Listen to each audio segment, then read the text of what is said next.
Hello everyone, I just want to go through the setup of the spreadsheet for experiment 2.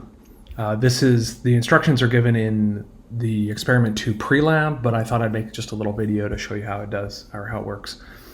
The main thing we're going to do is start putting in a bunch of formulas. So I've started sort of with a bunch of the data from the spreadsheet that we want to create. And I'm just going to show how to enter the formulas and then how to copy and paste it. But this is pretty much what you have to do to prepare for experiment 2. So the main thing we have to worry about is when we enter numbers in cells like this, we can just type in the number and hit enter and it'll be the number. When we want to enter formulas, we have to be sure to put in the equal sign. The equal sign indicates that we're going to start entering a formula into our spreadsheet. So here we want to calculate the difference in x. So the difference is x is x2 minus x1 for this cell. We see it's calculated it for us, and if we click, it actually highlights the cells that are in our formula. We want to calculate the error for this. This is a formula we've seen before, and is also here in our spreadsheet, here in our Prelab explanation.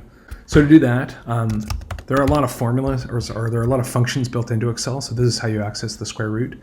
And we do the square root of this error squared plus the error in measurement 2 squared and finish it off. We enter powers by using this little caret symbol. And we do it and we get our error in our uncertainty, I should say, in the difference in x. And we can do the same for the difference in mass, right?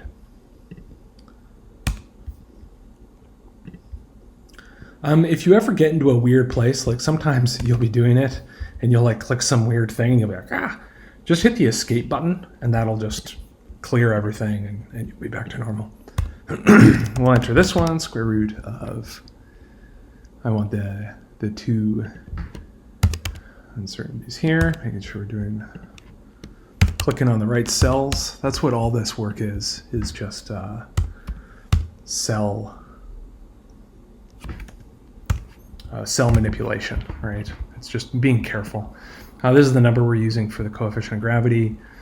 Here we want to calculate our spring constant. Well, what's our spring constant? Well, it's the force of gravity divided by our displacement. So I can do that. So it's force of gravity times dm divided by, not the error. I don't want that. Yeah, there we go. So you can click around. It's only when you hit enter does it actually sort of save that. Okay. And I see I get a negative number. There's a nice little function in Excel called absolute. We're going to take the absolute value of things. The final thing we want to calculate is the expression for the uncertainty in K. And this is this big expression right here. And so we're just going to follow it out. So it's K, right, times the square root of the uncertainty in the mass divided by the mass.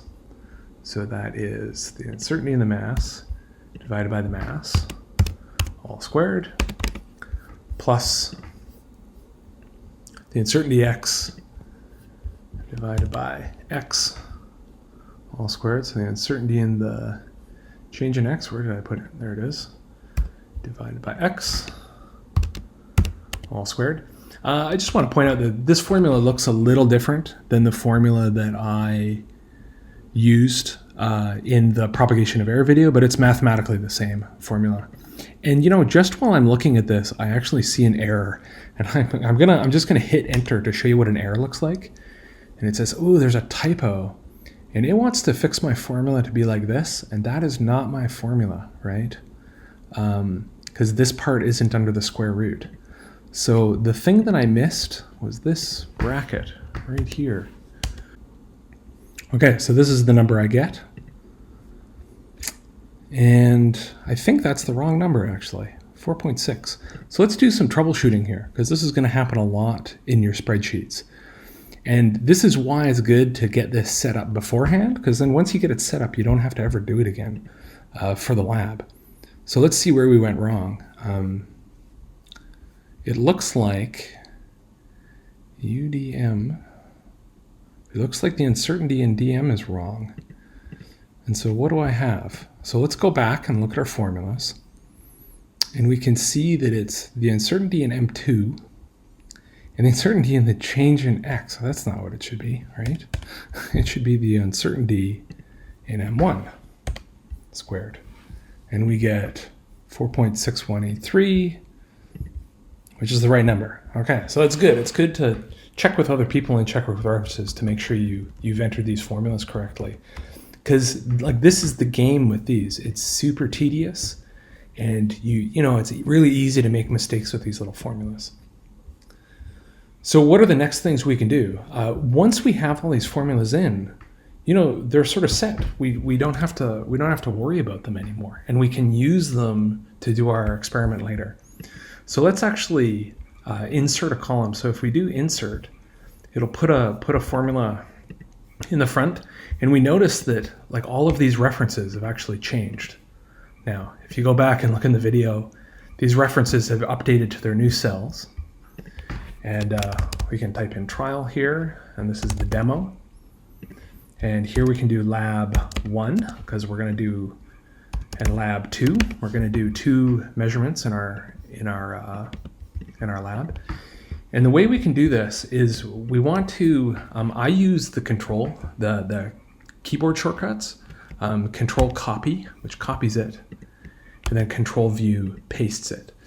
And what you want to make sure when you're copying is that you're actually copying the formulas. And you see when I do this control paste, it copies the formulas and it actually updates this formula to the cells below it. There are a few different ways to do it, right? But this is one way.